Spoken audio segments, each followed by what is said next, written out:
Good morning, friends.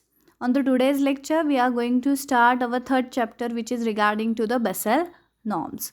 In the last lecture, we studied about what is the ALCO committee, what are the risk, or you can say the guidelines given by RBI, what are the risk involved into the e-banking product, and the risk management guidelines. We studied, and regarding it, we completed our 50% syllabus over it. Okay. Now, on the today's lecture, we are going to start our third chapter, which is related to the Basel norms. Okay, but before I started the syllabus, I just want to clear that whatever the concept you studied in the chapter number 1 and chapter number 2 regarding risk management, regarding you can say the ALM technique is there, capital adequacy, prudential norms also we studied about it, studied in the second chapter. These are the content which is included into the chapter number 3. So in the Basel 1, 2, 3, you heard that word again and again, because these are the concept like capital adequacy norms or the prudential norms are coming from the Basel suggestions, right? So आपल्याला तिसरा धडा actually पहिल्यांदा असायला हवा होता की जेणेकरून तुम्हाला त्या कन्सेप्टचे अर्थ कळले असते आणि नंतर मग त्या सगळे बँकांनी अडॉप्ट केलेले आहेत. तर हे जे काही आहे बेसल 1, बेसल 2 आणि बेसल 3, ह्याच्याशी रिगार्डिंग आपल्याला माहिती घ्यायची आहे. तर पहिल्यांदा मला हे बेसेल म्हणजे काय हे तुम्हाला समजवायचं. तर Bessel is the name of the village, एका गावाचं नाव आहे, and that village is in the Switzerland country. Okay, and this is the well non for BCBS. आता BCBS काय हे सगळं आपण स्लाईडमध्ये बघणार आहोत. त्या BCBSला काय होतं तर सुपरवायझरी जी कमिटी आहे तिथं वर्षातून एकदा जगातल्या सगळ्या सेंट्रल बँकांचे गव्हर्नर वर्षातून एकदा जमतात आणि तिथं डिस्कशन करत असतात की बाबा आपण आपल्या देशामध्ये कशी अर्थव्यवस्था चालवली पाहिजे, because we are related to the monetary functions, तो we have the great role in it. तर आपल्याला कशा पद्धतीचं तिथं पॉलिसी इम्प्लिमेंटेशन केलं पाहिजे आणि त्याची सल्ला मसलत होऊन त्यातनं काही ते code of conduct, rules, regulations frame करत असतात आणि ते प्रत्येक देश आपापल्या देशामध्ये इम्प्लिमेंट करत असतो by analysed or by assessing the condition of our country. Because कसं असतं प्रत्येक देशाची फायनान्शियल कंडिशन ही वेगवेगळी असते, as per the need they are adopting the rules. Okay, means first of all the name Basel means the name of that particular village which is in a Switzerland, and it is famous for BCBS. Okay, now we are going to study the you can say the history behind it.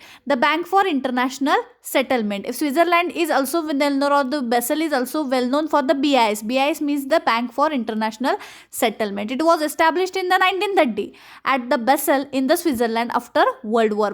पहिलं world war जे काही झालेलं होता त्याचा period जो काही होता मुलांना तो होता 1940 to 1918. बरोबर आहे. ह्या 5 वर्षाच्या कालावधीमध्ये पहिलं महायुद्ध झालेलं होतं आणि त्याच्यानंतर खूप देशांचं नुकसान झालेलं होतं. तुम्हाला माहितीच आहे की जर्मनीचं रशियानं खूप मोठं नुकसान केलेलं होतं आणि त्यामुळं त्या देशांना मदत करण्यासाठी असू दे, मग त्यातनंच तुमचं IMF आलं, त्यातनंच तुमची वर्ल्ड बँक आली की तो हेतू जो साध्य करायचा होता, मग त्यातूनच अजून एक इन्स्टिट्यूशन जे निर्माण झालं त्यालाच आपण BIS असं म्हणतो, bank for international settlement. It was established in the 1930. Who was the founding member? United Kingdom means the UK is there, France, Italy, Japan, Belgium, and the USA and the Germany. Okay, these are the founder member of the BIS. What is the main function of BIS? Handling the collection, administration, and distribution of annual reparation $18 billion over the 59 years from the Germany at the Allies. Choice of the Switzerland due to the position as the independent, neutral country and offering the least exposure to the undue influence from any other major प्रॉवर. आता ही जी काही bank for international settlement जी काही होती ती कुठल्याही देशामध्ये स्थापन करता आली असती, परंतु आपण तेव्हा स्वित्झर्लंडच प्रिफर का केलं? Because that countries does not allow the external influences. कुणाचाही बाहेरच्यांचा त्यामध्ये रोल अलाउ करत नाही स्वित्झर्लंड, म्हणून त्यांनी BISची स्थापना स्वित्झर्लंडमध्ये केलेली होती. Organisational structure of what is the organisational structure of BIS? It is the intergovernmental organisation not accountable to the any national government, limited liability company with the share capital held by Central Bank, Monetary Authority of the 60 country. What are the main functions? The Bank for Central Bank and the International Organization. BISचं main काम काय आहे तर जगातल्या ज्या काही central bank आहेत त्यांची बँक म्हणून BIS काम करते. Next is the forum for the discussion and corporation amongst the central bank and their financial community. आता हे जे काही सेंट्रल बँकेचे गव्हर्नर आहेत हे एकत्र येतात BISला आणि तिथं डिस्कशन करतात, बाबा तुम्ही तुमच्या इथं कसं चालवता, आम्ही आमच्या इथं कसं चालवलं पाहिजे, we are facing such a problems and with the help of discussion, with the help of cooperating feature they are solving their problems by the discussion method only. Promoting the monetary and physical stability. BIS ना जे काही वर्षातून एकदा जो काही workshop किंवा seminar जे काही भरवलं जातं ज्यामध्ये ते हे सगळं डिस्कशन होतं की how to stabilize the economy, how to stabilize the monetary policy. म्हणजे जे काही फ्लक्च्युएशन्स आता तुम्ही बघताय ते फ्लक्च्युएशन स्टॅबिलाइज करण्यासाठी काय केलं पाहिजे आणि हे प्रत्येक देशानं वेगवेगळी प्रथा असते. लक्षात घ्या, प्रत्येक वेगवेगळ्या टर्म्स आणि कंडिशन प्रत्येक देशाला लागू होत असतात. Conducting the research on the policy issue confronting the central bank and the financial supervisory authority.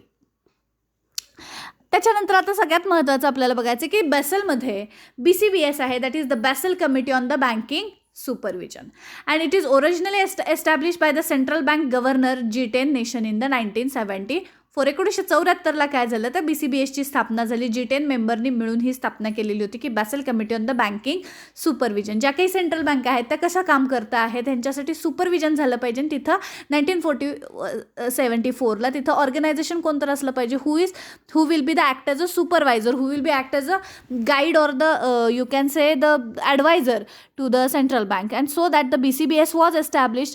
Currently it has the member of 27 nations including India, formulating the board supervisory standard and guidelines and the recommendation to the individual authority according to the encourage international convergence towards the common advisory approach and the standards. म्हणजे एक लक्षात घ्या BCBSचं कामच काय आहे तर supervisory board तिथे establish करायचा, गाईडलाईन्स असू दे, रिकमेंडेशन्स असू दे, तुम्ही तुमच्या देशामध्ये बँकिंग सेक्टर कसं रन करताय ह्याच्याशी रिगार्डिंग तिथं सगळी माहिती त्यांना पुरवणे किंवा त्यांना गाईड करणे हा सगळा रोल हा BCBSचा आहे. Committee has no formal supranational supervisory authority and its the conclusion do not carry the legal force. आता हे जे काही इन्स्टिट्यूट आहे किंवा ही जी काही कमिटी आहे जे तुम्हाला सुचवते ह्याला काही लिगल बॅकग्राऊंड नाही आहे, परंतु तुम्ही ते फॉलो केलं पाहिजे if you want to stabilize the economy.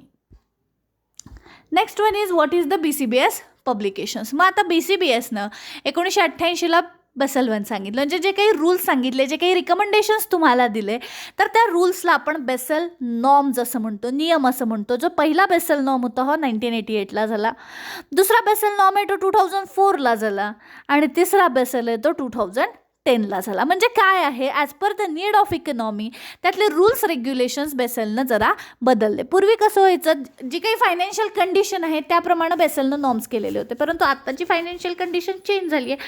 मग BCBS त्या पद्धतीनं रूल्ससुद्धा चेंज करतं. मग आता काय सांगितलं बघा, in the 1988 the international convergence of the capital measurement and the capital standard. In the 88 त्यावेळेस काही इकॉनॉमीचे वेगळे प्रॉब्लेम्स असतील, जसं आत्ताचा प्रॉब्लेम तुम्ही बघताय की NPA आहे किंवा बॅड डेप्ट्स वाढलेले आहेत. 1988चा जो काही प्रॉब्लेम होता त्याच्याशी regarding international convergence of the capital and the measurement and capital standard. 2004ला जो बेसल 2 केला ज्यामध्ये बेसल 1मध्ये काही तिथे अमेंडमेंट्स केल्या गेल्या. The international convergence of the capital measurement and capital standard A revised framework. म्हणजे ते काही तुमचं जे काही कॅपिटल स्टँडर्ड आहे, कशा पद्धतीचं कॅपिटल तुम्हाला जनरेट केलं पाहिजे, तुम्ही रिस्क वेटेड ॲसेट किती साईडला ठेवला पाहिजेत, म्हणजे हे जे काही सजेशन्स तिथं दिले गेलेले आहेत 2004मध्ये. त्याच्यानंतर 2010ला Basel 3 a global regulatory framework for the more resilient the bank and the banking system. म्हणजे इथं तुम्हाला फक्त लक्षात ठेवायचं बेसल 1 कधी झाला तर 88ला, बेसल 2 कधी झाला तर 2004ला, आणि बेसल 3 कधी झाला तर 2010ला. आणि त्यांचा मेन अजेंडा काय होता, in the 1988 it was the international conversion of the capital standard. In the 2004, the international conversion of the capital measurement and capital standard. Next 2010, the global regulatory framework for the more resilient bank and the banking system. Now we are going to focus what is the Basel 1. Here you can say that the Basel 1 is the consultative document prepared of the G10 nation in the 1988. aimed at strengthening the soundness, stability and the international bank, diminishing the competitive inequality amongst the bank. Main aim काय होतं Basel वनचं किंवा जे काही rules norms suggest केलेले होते त्याचं main aim काय होतं, the strengthening the soundness and the stability of the international bank. आता ज्या काही इंटरनॅशनल बँक्स आहेत त्यांच्यामध्ये फायनान्शियल साऊंडनेस आला पाहिजे. साऊंडनेस इन द सेन्स की त्यांनी त्यांचं काम हे व्यवस्थितरित्या केलं पाहिजे, चांगल्या पद्धतीनं केलं पाहिजे, हितकारक केलं पाहिजे. आणि दुसरी गोष्ट diminishing the competitive inequality amongst the bank. कारण काय झालं, कॉम्पिटिशन हे खूप जास्त वाढलेलं आहे आणि त्याच्यासाठी काहीही प्रोडक्ट लॉन्च केले जातात which will hazards to that bank profitability. So हे जे काही कॉम्पिटिशन जे काय ज्याला तुम्ही काय म्हणता to avoid the cutthroat competition amongst the bank, तर तो मुद्दा तिथे दिला आहे. त्याच्यानंतर नेक्स्ट आहे बघा, design to establish the minimum level of capital for international active bank. Means minimum level of capital for the internationally active banks, म्हणजे ज्या काही इंटरनॅशनलला लेवलला खूप चांगल्या पद्धतीनं काम करताना दिसतात त्या बँकांसाठी एक established minimum level of capital design करायचं. And the last is to be applied the bank on the consolidate basis. जे काही तुम्ही मॉडेल्स तयार करताय, जे काही तुम्ही डिझाईन करताय for the international active banks, तर it is applied to the consolidate basis. Now we are going to focus what are the Basel 1. The Basel 1 is focused upon the credit risk and the country transfer risk. Credit risk means, as you know, credit risk means the risk which is arise due to the faulty distributions of loan, and the country transfer risk is there. The country transfer risk is incorporated by grouping the country in the term of रिस्कीनेस. आता जेव्हा तुम्ही beyond the countries border loans द्यायला तयार होता तेव्हा ज्या काही कंट्रीजला तुम्ही कर्ज देता त्यांची फायनान्शियल कंडिशन जर समजा वीक असेल तर मोस्टली ती तुमच्या क्रेडिट फ्लोवर अफेक्ट होणार आहे, त्याच्या रिकव्हरीवर प्रॉब्लेम होणार आहे. म्हणून तर कंट्री ट्रान्सफर रिस्क कशामुळे जनरेट होती तर त्यांनी सांगितलेलं आहे, the country you can say the country transfer risk is incorporated by grouping the country in the term of riskiness. The framework, the capital for safeguarding against the risk. काय Basel 1चा framework काय आहे, capital for the safeguarding against the risk. Whenever you provide the credit you should take the some measures regarding it to avoid the risk. Next the risk weighting of the bank loan book for the quantifying the risk. आता तुम्ही जे काही credit वाटलेले आहेत त्याचं quantification करा की त्यामध्ये किती रिस्क आहेत. कारण एक लक्षात घ्या, whenever you provide the credit 100% loan is not recovered. So first of all you have to analyse how much is in under the risk shadow. Next is the target standard ratio to stipulate the minimum level of a capital. And last is required the relative to the risk. You can say the required relative to the formula एक दिलेला आहे बघा, risk capital upon risk weighted asset is equal to target standard ratio. म्हणजे तुम्ही किती गोष्टींना credit केलेलं आहे, त्यातलं रिस्की कॅपिटल किती आहे आणि तुम्ही त्याच्यासाठी स्वतःच्या कॅपिटलमधले रिस्क वेटेड ॲसेट किती मेंटेन केलेले, याचा जर रेशो काढला तर त्याला आपण टार्गेट स्टँडर्ड रेशो असं म्हणतोय. तर इथं फक्त तुम्हाला आत्तापर्यंत काय काय लक्षात घ्यायचं आहे, तर व्हॉट इज द बेसल 1 याच्याशी रिगार्डिंग अजून नॉर्म्स मी तुम्हाला शिकवणार आहे. First of all you have to clear what is the Basel. Basel is the name of the village which is reside into the Switzerland and it is famous for the BIS. BIS means the Bank for International Settlement. Why it was established in the Switzerland? Because Switzerland does not allow the manipulation of external powers. So it was established in the Switzerland only. What is the main function? The bank for the central bank of all the world. Next is the forum to the discussion and the cooperation amongst the central bank. Next, promoting the monetary and financial stability. Next is the conducting research on the policy issue for confronting the central bank and the financial supervisory authority. Next is the Basel Committee on the Banking Supervision. ह्या बेसलनंच काय केलेलं आहे तर किंवा BIS मध्ये जे काही आहे तर BCBSची स्थापना. आणि ह्या BCBSनं करायचं काय आहे तर BCBSनं पहिलं करायचं originally establish by the central bank of the government in the G10 national in the 1974. Currently has the 27 member including India. Formulate the board supervisory standard guidelines and recommendation to them to the individual authority. The committee has no formal you can say the supranational supervisory authority. त्याच्यानंतरचा जो main मुद्दा आपण बघितलेला आहे तो आहे what is the main agenda or the publications of the BCBS. BCBSनं पहिल्यांदा जेव्हा rules suggest केलेले होते किंवा नॉर्म्स त्यालाच आपण बेसल 1 म्हणतो इन द इयर ऑफ 1988. जेव्हा बेसलनं दुसरे नॉर्म्स सजेस्ट केले as per the need of economy, ज्यालाच तुम्ही म्हणताय की बेसल 2 जो 2004ला झाला. आणि आता जे आपण बघतोय की Basel 3 as per the need of economy तो 2010मध्ये झालेला आहे. तर बेसल 1चा जो काही रोल होता किंवा ज्याचा टायटल काय होतं किंवा अजेंडा काय होता, तर international convergence of the capital measurement and capital standard. 2004चा अजेंडा काय होता, तर international convergence of the capital measurement and the capital standard.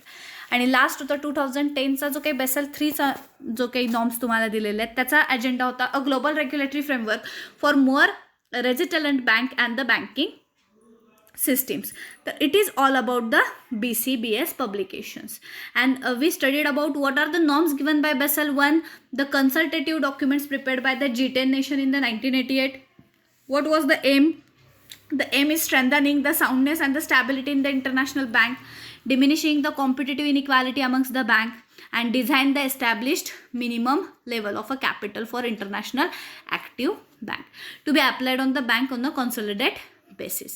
And the main function or the main norms given by the Basel 1 is the focused on the credit risk and the country transfer risk. Credit risk, as you know, the risk which is arise due to faulty distribution of a credit. And what is the country transfer risk? Country transfer risk means the country transfer risk is incorporated by grouping the country in the term of riskiness.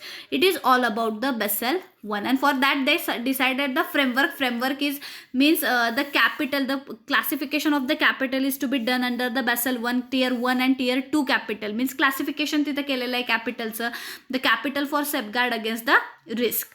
म्हणजे हे bifurcation करायचं त्यांचा main objective होता to safeguard against the risk. And next one is the risk weighted bank loan book for the qualifying risk. Target standard ratios to stipulate the minimum level of capital required relative to the formula दिलेला आहे ज्याला तुम्ही target standard ratio असाही म्हणता. आणि तो target standard ratio हा minimum 8% असावा असं त्यांनी सांगितलेलं आहे. कमीत कमी 8% असला पाहिजे. तर हा मुद्दा आहे. याच्याशी रिगार्डिंग अजून जे काही कॉन्स्टिट्यूट्स आहेत टियर 1 आणि टियर 2तले ते we will going to study on the next lecture. We will stop here. We will continue on the next lecture. Thank you so much.